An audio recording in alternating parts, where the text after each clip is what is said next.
हम हमेशा से सुनते आए हैं कि कुत्तों को आत्माओं को देखने की विशेष शक्ति होती है। इन्हें यम का दूत भी कहा जाता है।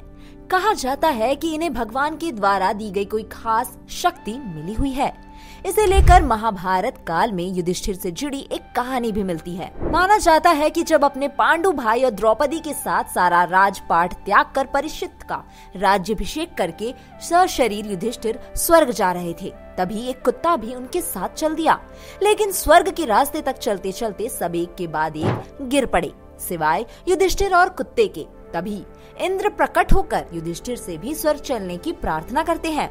लेकिन युधिष्ठिर कहते हैं कि मेरे भाई और पत्नी रास्ते में गिरकर मर चुके। तभी इंद्र कहते हैं कि वो सभी स्वर्ग पहुंच चुके हैं, अब आप भी चलिए। लेकिन तभी युधिष्ठिर अपने परम भक्त कुत्ते को भी साथ ले जाने की जिद करने लगते हैं। तभी कुत्ता यमराज के रूप में साक्षात प्रकट हो जाता है। तो दोस्तों, कुत्ता यम का रूप होता है, ये तो इस कहानी से आप जान गए। लेकिन इनके रोने का और अशुभ होने का क्या रहस्य है, चलिए जानते हैं। यूँ तो पशु पक्षियों में छठी इंद्रियों की बात अक्सर कही सुनी जाती है। शास्त्र भी इन्हें यमराज से जोड़ते हैं। यमराज यानी मृत्यु के देवता। ऋग्वेद में भी जघन्य करने वाले श्वानों का उल्लेख मिलता है, जिन्हें देखना अमांगलिक और अपवित्र माना गया है। सूत्र ग्रंथों में श्वान को अपशगुन माना गया है। इनका रोना और उनके भोजन को स्पर्श करने को अपवित्र माना जाता है। लेकिन कुत्तों के रोने का क्या मतलब है? ज्योतिष शास्त्रों की माने तो कुत्तों का रोना बहुत अशुभ माना जाता है, इसलिए जब भी कुत्ता रोता है तो उसे भगा दिया जाता है।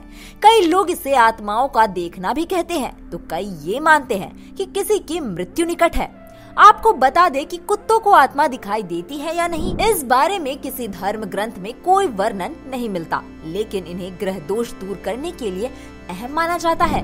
जबकि विज्ञान के अनुसार जब कुत्ते अपने झुंड से बिछड़ते हैं तो वे रोते और रोकर अपने आसपास के कुत्तों को संकेत देते हैं कि वे अकेले रह गए और इसलिए वे बिछड़ने पर रोते हैं। अब तक कई रिसर्च में ये साबित हो चुका है कि कुत्ते इंसान से कहीं ज्यादा तीव्रता की आवाज सुन सकते हैं।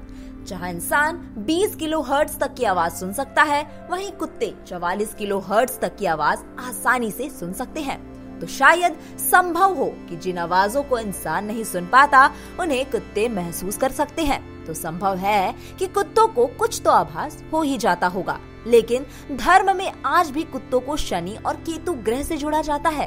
तभी हर शनिवार और विशेषकर कालाष्टमी को कुत्तों को रोटी खिलाने की ज्योतिषीय सलाह दी जाती है। दोस्तों, क्या आप भी मानते हैं कि कुत्तों का रोना किसी आत्मा के आसपास होने का संकेत है या किसी अनहोनी की? आपकी राय जो भी हो, आप हमें कमेंट बॉक्स में जरूर बताएं।